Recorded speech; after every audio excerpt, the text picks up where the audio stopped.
Operation Sindoor. ಸ್ನೇಹಿತರೆ, ನಮ್ಮ video ನೋಡುತ್ತಿದ್ದರೆ ದಯವಿಟ್ಟು ನಮ್ಮ ಚಾನೆಲ್ ಅನ್ನು ಸಬ್ಸ್ಕ್ರೈಬ್ ಮಾಡಿ. ನಿಮ್ಮ ಬೆಂಬಲವೇ ನಮ್ಮ ಶಕ್ತಿ. ಪ್ರತಿಯೊಂದು ಸಬ್ಸ್ಕ್ರಿಪ್ಷನ್ ನಮ್ಮನ್ನು ಇನ್ನಷ್ಟು ಉತ್ತಮ ವಿಷಯಗಳನ್ನು ತಯಾರಿಸಲು ಪ್ರೇರೇಪಿಸುತ್ತದೆ. ಹಾಗಾಗಿ ಸಬ್ಸ್ಕ್ರೈಬ್ ಮಾಡುವುದನ್ನು ಮರೆಯಬೇಡಿ.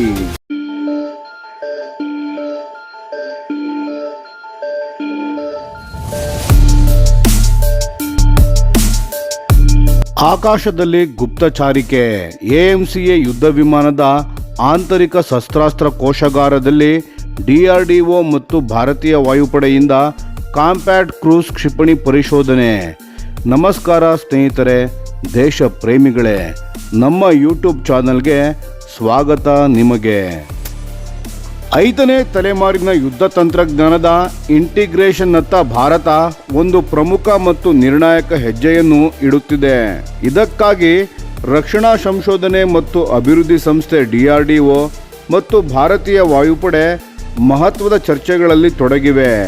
ಇವರ ಉದ್ದೇಶ ಏನಪ್ಪ ಅಂದರೆ, ನಮ್ಮ ದೇಶೀಯ ಸುಧಾರಿತ ಮಧ್ಯಮ ಯುದ್ಧ ವಿಮಾನ AMCAನ ಆಂತರಿಕ ಶಸ್ತ್ರಾಸ್ತ್ರ ಕೋಶಗಳಲ್ಲಿ ಅಳವಡಿಸಲು ಒಂದು ವಿಶೇಷವಾಗಿ ವಿನ್ಯಾಸಗೊಳಿಸಿದ ಕಾಂಪ್ಯಾಕ್ಟ್ ಮತ್ತು stealth optimised air launched cruise ಕ್ಷಿಪಣಿಯನ್ನು ರೂಪಿಸುವುದೂ ಆಗಿದೆ. ಇತ್ತೀಚೆಗೆ ನಮಗೆ ದೊರೆತ ವಿಶೇಷ ಮಾಹಿತಿ ಏನೆಂದರೆ, ಈ ಚರ್ಚೆಗಳು ಗೌಪ್ಯವಾಗಿ ಮುಂದುವರೆದಿರುವುದು. ಈ ಹೊಸ ಕ್ಷಿಪಣಿಯು ಸಬ್ಸಾನಿಕ್ ಅಂದರೆ ಶಬ್ದದ ವೇಗಕ್ಕಿಂತ ಕಡಿಮೆ ವೇಗದಲ್ಲಿ ಹಾರಬಲ್ಲ ಮತ್ತು ಅತ್ಯಂತ ನಿಖರವಾದ ಪ್ರಿಸಿಷನ್ ಸ್ಟ್ರೈಕರ್ ದಾಳಿ ನಡೆಸಬಲ್ಲ ಸಾಮರ್ಥ್ಯವನ್ನು ಹೊಂದಿದೆ. AMCA ಯುದ್ಧ ವಿಮಾನದ ಪ್ರಮುಖ ವೈಶಿಷ್ಟ್ಯವಾದ ರಡಾರ್ಗೆ ಸಿಗದಂತೆ ಮಾಡುವ ರಡಾರ್ ಕ್ರಾಸ್ ಸೆಕ್ಷನ್ RCS ಅನ್ನು ಉಳಿಸಿಕೊಳ್ಳಲು ಈ ಕ್ಷಿಪಣಿಯ ವಿನ್ಯಾಸದಲ್ಲಿ ಕಾಂಪ್ಯಾಕ್ಟ್ನೆಸ್ ಮತ್ತು ಕಡಿಮೆ ವೀಕ್ಷಣೀಯತೆ ಲೋ ಅಬ್ಸರ್ವಬಿಲಿಟಿಗೆ ಹೆಚ್ಚಿನ ಆದ್ಯತೆಯನ್ನು ನೀಡಲಾಗಿದೆ. ಇದು ಭಾರತದ ಸ್ಟೆಲ್ತ್ ಯುದ್ಧಾಸ್ತ್ರ ಪರಿಸರ ವ್ಯವಸ್ಥೆ ಇಕೋಸಿಸ್ಟಮ್ ಪ್ರಬುದ್ಧವಾಗುತ್ತಿರುವುದನ್ನು ಸೂಚಿಸುತ್ತದೆ.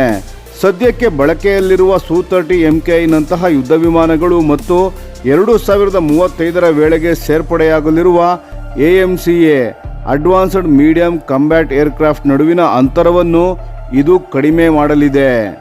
DRDOನ ಏರೋನಾಟಿಕಲ್ ಡೆವಲಪ್ಮೆಂಟ್ ಏಜೆನ್ಸಿ ADA ಅಡಿಯಲ್ಲಿರುವ ಈ 2 ಇಂಜಿನ್ಗಳ ಸ್ಟೆಲ್ತ್ ಯುದ್ಧ ವಿಮಾನವಾದ AMCA ತನ್ನ ಆಂತರಿಕ ಶಸ್ತ್ರಾಸ್ತ್ರ ಕೊಲ್ಲಿಗಳಲ್ಲಿ ಅಂದರೆ ಇಂಟರ್ನಲ್ ವೆಪನ್ಸ್ ಬೇ IWB 6 ಏರ್ ಟು ಏರ್ ಕ್ಷಿಪಣಿಗಳು ಅಥವಾ 2 ದೊಡ್ಡ ಸ್ಟ್ಯಾಂಡ್ ಆಫ್ ವೆಪನ್ಗಳನ್ನು ಹೊತ್ತೊಯ್ಯಲು ವಿನ್ಯಾಸಗೊಳಿಸಲಾಗಿದೆ. ಇದು ವಿಮಾನದ ಕೋನೀಯ ವಿನ್ಯಾಸ ಮತ್ತು ಗುಪ್ತ ವೈಶಿಷ್ಟ್ಯಗಳಿಗೆ ಯಾವುದೇ ಧಕ್ಕೆಯಾಗದಂತೆ ಶಸ್ತ್ರಾಸ್ತ್ರಗಳನ್ನು ಒಯ್ಯುತ್ತದೆ. ಕ್ಷಿಪಣಿಯ ಗಾತ್ರ ಮತ್ತು ಸಾಮರ್ಥ್ಯ. ನಿರ್ಭಯ್ನಿಂದ ಆಧುನೀಕರಣ. ಈ ಮಾತುಕತೆಗಳ ಪ್ರಮುಖ ಅಂಶವೇನೆಂದರೆ, ನಮ್ಮ ದೇಶದ ಪ್ರಮುಖ ಸ್ವದೇಶಿ ಲಾಯ್ಟರಿಂಗ್ ಮದ್ದುಗುಂಡಾದ ನಿರ್ಭಯ್ ಸಬ್ಸಾನಿಕ್ ಕ್ರೂಸ್ ಕ್ಷಿಪಣಿಯ ಗಾತ್ರವನ್ನು ಉದ್ದೇಶಪೂರ್ವಕವಾಗಿ ಕಡಿಮೆ ಮಾಡುವುದು. ನಿರ್ಭಯ್ 1000 ಕಿಲೋಮೀಟರ್ ವ್ಯಾಪ್ತಿ ಮತ್ತು 450 kg ಭಾರದ ಸಿಡಿತಲೆಯನ್ನು ಹೊತ್ತೊಯ್ಯುವ ಸಾಮರ್ಥ್ಯ ಹೊಂದಿದೆ. ಆದರೆ ಪ್ರಸ್ತಾವಿತ ಹೊಸ ಕ್ಷಿಪಣಿಯ ತೂಕ ಕೇವಲ ಸುಮಾರು 1000 kg ಇರಲಿದೆ. ಇದು ನಿರ್ಭಯ್ನ ತೂಕದ ಅರ್ಧದಷ್ಟಿದೆ. ಈ ಗಾತ್ರದ ನಿರ್ಬಂಧದಿಂದಾಗಿ AMCAದ ಪ್ರತಿ IWB ಅಂದರೆ ಆಂತರಿಕ ಶಸ್ತ್ರಾಸ್ತ್ರ ಕೋಶಾಗಾರದಲ್ಲಿ ಏರ್ ಟು ಏರ್ ಲೋಡ್ಗಳಾದ ಅಸ್ತ್ರ MK3 ನೊಂದಿಗೆ 2 ಹೊಸ ಕ್ರೂಸ್ ಕ್ಷಿಪಣಿಗಳನ್ನು ಹೊತ್ತೊಯ್ಯಲು ಸಾಧ್ಯವಾಗುತ್ತದೆ. ಈ ಗಾತ್ರದ ನಿರ್ಬಂಧದಿಂದಾಗಿ ಮಾರ್ಗದರ್ಶನ, ಪ್ರೊಪಲ್ಷನ್ ಮತ್ತು ಏವಿಯಾನಿಕ್ಸ್ ಘಟಕಗಳನ್ನು ನವೀನ ರೀತಿಯಲ್ಲಿ ಮಿನಿಯೇಚರೈಸೇಷನ್ ಅಂದರೆ ಸಣ್ಣದಾಗಿಸಬೇಕಾಗಿದೆ. ಇದಕ್ಕಾಗಿ 2025ರಲ್ಲಿ ಪರೀಕ್ಷಿಸಲಾದ ಇಂಟಿಗ್ರೇಟೆಡ್ ಟೆಕ್ನಾಲಜಿ ಕ್ರೂಸ್ ಕ್ಷಿಪಣಿ ITCMನ ಪ್ರಯೋಗಗಳಿಂದ ಪಾಠಗಳನ್ನು ಪಡೆಯಲಾಗುತ್ತಿದೆ. ಇದರ ವ್ಯಾಪ್ತಿಯು 600ರಿಂದ 700 ಕಿಲೋಮೀಟರ್ ನಡುವೆ ಇರುವ ನಿರೀಕ್ಷೆ ಇದೆ. ಇದು ಆಜ್ಞಾ ಕೇಂದ್ರಗಳು, ಕಮಾಂಡ್ ನೋಡ್ಸ್ ಅಥವಾ ಚಲಿಸುವ SAM surface to air missile ಬ್ಯಾಟರಿಗಳಂತಹ ಉನ್ನತ ಮೌಲ್ಯದ ಶತ್ರುಗಳ ಗುರಿಗಳನ್ನು ಹೊಡೆಯಲು ಸಾಕಾಗುತ್ತದೆ. ಜೊತೆಗೆ ಇದು AMCAದ 1500 ಕಿಲೋಮೀಟರ್ ಯುದ್ಧ ವ್ಯಾಪ್ತಿಗೆ ಹೊಂದಿಕೊಳ್ಳುತ್ತದೆ. ಇಲ್ಲಿ ಮುಖ್ಯ ಗಮನವಿರುವುದು ಸಹಿಷ್ಣುತೆಗಿಂತ ಹೆಚ್ಚಾಗಿ ನಿಖರತೆಯ ಮೇಲೆ. ಕ್ಷಿಪಣಿಯು ಯುದ್ಧ ವಿಮಾನದ ಸ್ಟೆಲ್ತ್ ಎನ್ವಲಪ್ಗೆ ಹೊಂದಿಕೊಳ್ಳುವಂತೆ ಮಾಡುವುದರ ಜೊತೆಗೆ ಅದರ ಮಾರಕ ಶಕ್ತಿಯನ್ನು ಲಿಥಾಲಿಟಿ ಕಡಿಮೆ ಮಾಡದಂತೆ ನೋಡಿಕೊಳ್ಳುವುದು ಮುಖ್ಯ ಎಂದು DRDO ಆಂತರಿಕ ಮೂಲಗಳು ತಿಳಿಸಿವೆ.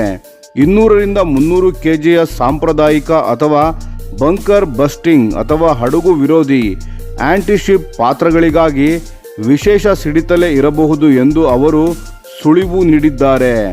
ಪ್ರೊಪಲ್ಷನ್ ಮತ್ತು ಇಂಜಿನಿಯರಿಂಗ್ ಮಾಣಿಕ್ ಶಕ್ತಿ.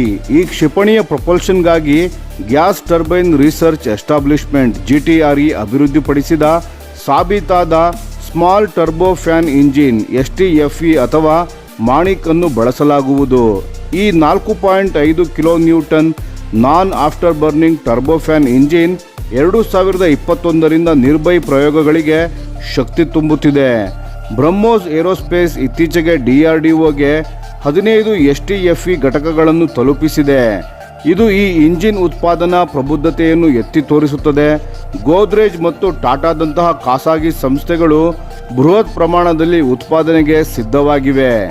ಹೊಸ ಕ್ಷಿಪಣಿಗಾಗಿ ಈ ಇಂಜಿನ್ನ ಸಬ್ಸಾನಿಕ್ ಕ್ರೂಸ್ ದಕ್ಷತೆ ಮ್ಯಾಕ್ 0.8 ಅನ್ನು ಕಡಿಮೆ ಎತ್ತರದಲ್ಲಿ ನುಸುಳಲು ಟ್ಯೂನ್ ಮಾಡಲಾಗುವುದು. ಇದು ವಿಸ್ತೃತ ಲಾಯ್ಟರ್ ಹಂತಗಳಲ್ಲಿ ಇಂಧನದ ಮಿತವ್ಯಯವನ್ನು ಕಾಪಾಡಿಕೊಳ್ಳುತ್ತದೆ. ರಹಸ್ಯ ತಂತ್ರಜ್ಞಾನ ಅಜೇಯ ಗುಪ್ತಚಾರಿಕೆ. ಈ ಕ್ಷಿಪಣಿಯನ್ನು ನಿರ್ಭಯ್ಗಿಂತಲೂ ಒಂದು ಹೆಜ್ಜೆ ಮುಂದೆ ಕೊಂಡೊಯ್ಯುವುದು ಅದರ ಸ್ಟೆಲ್ತ್ ಕೇಂದ್ರಿತ ವಾಸ್ತುಶಿಲ್ಪ. ಇದನ್ನು AMCAನ ಎಲ್ಲ ದಿಕ್ಕಿನ ಕಡಿಮೆ RCS ಪ್ರೊಫೈಲ್ಗೆ ಸೂಕ್ತವಾಗುವಂತೆ ಆಪ್ಟಿಮೈಸ್ ಮಾಡಲಾಗಿದೆ. ವಜ್ರದ ಆಕಾರದ ಏರ್ ಫ್ರೇಮ್ ಮುಖಗಳು, diamond shaped airframe facets, radar absorbent ಲೇಪನಗಳು, ಸರ್ಪೆಂಟೈನ್ ಒಳಹರಿವುಗಳು. ಈ ವಿನ್ಯಾಸಗಳು ಕ್ಷಿಪಣಿಯ ಮುಂಭಾಗದ RCS ಅನ್ನು 0.01 ಮೀಟರ್ಗಿಂತ ಕಡಿಮೆಗೆ ಇಳಿಸುತ್ತದೆ. ಇದು ಕಡಿಮೆ ವೀಕ್ಷಣೀಯತೆಯ ಡಿಕಾಯ್ಗಳಿಗೆ ಸಮಾನವಾಗಿರುತ್ತದೆ. ಇದು ನೆಲದ ಅಡಚಣೆಯನ್ನು ಬಳಸಿಕೊಳ್ಳಲು ಸುಮಾರು 50ರಿಂದ 100 ಅಡಿಯಷ್ಟು ಕಡಿಮೆ ಎತ್ತರದಲ್ಲಿ ಹಾರಾಟ ಮಾಡಲು ಅನುಕೂಲ ಕಲ್ಪಿಸುತ್ತದೆ. ಉಡಾವಣೆಯ ನಂತರ ಒಂದು ಸ್ವದೇಶಿ ಎಲೆಕ್ಟ್ರಾನಿಕ್ ವಾರ್ಫೇರ್ ಸೂಟ್ ಕಾರ್ಯನಿರ್ವಹಿಸುತ್ತದೆ. ಇದು ಫ್ರೀಕ್ವೆನ್ಸಿ ಹಾಪಿಂಗ್, ಚಾಫ್ ಬಸ್ಟರ್ಸ್ಗಳು ಮತ್ತು INS GPS IIR ಫ್ಯೂಷನ್ ಮೂಲಕ ಮಧ್ಯ ಕೋರ್ಸ್ ಪಥ ಬದಲಾವಣೆಗಳ ಮೂಲಕ ರಡಾರ್ ದಿಕ್ಕನ್ನು ತಪ್ಪಿಸಲು ಸಹಾಯಕವಾಗುತ್ತದೆ. ಇದು ಕೇವಲ ಅದೃಶ್ಯವಾಗಿಲ್ಲ, ಇದು ವಂಚನೆಯನ್ನು ಕೂಡ ಮಾಡಬಲ್ಲದು. ಚೀನಾದ HQ-9 ನೆಟ್ವರ್ಕ್ಗಳಂತಹ ಸಂಯೋಜಿತ ವಾಯು ರಕ್ಷಣಾ ವ್ಯವಸ್ಥೆಗಳ ಮೂಲಕ ಗೋಸ್ಟ್ನಂತೆ ನುಸುಳಲು ಇದನ್ನು ವಿನ್ಯಾಸಗೊಳಿಸಲಾಗಿದೆ ಎಂದು ಮೂಲಗಳು ವಿವರಿಸಿವೆ. ಕಡಿಮೆ ಮಟ್ಟದ ಪ್ರೊಫೈಲ್ಗಳಲ್ಲಿ ಕ್ಷಿಪಣಿಯು 90% ಪ್ರತಿಬಂಧಕಗಳನ್ನು ತಪ್ಪಿಸುತ್ತದೆ ಎಂದು ಸಿಮ್ಯುಲೇಷನ್ಗಳು ಹೇಳುತ್ತವೆ. ಭಾರತೀಯ ರಕ್ಷಣಾ ಸಾಮರ್ಥ್ಯದ ದೃಷ್ಟಿಯಿಂದ ಈ ಬೆಳವಣಿಗೆ ನಿಜಕ್ಕೂ ಅತ್ಯಂತ ರೋಮಾಂಚನಕಾರಿಯಾಗಿದೆ.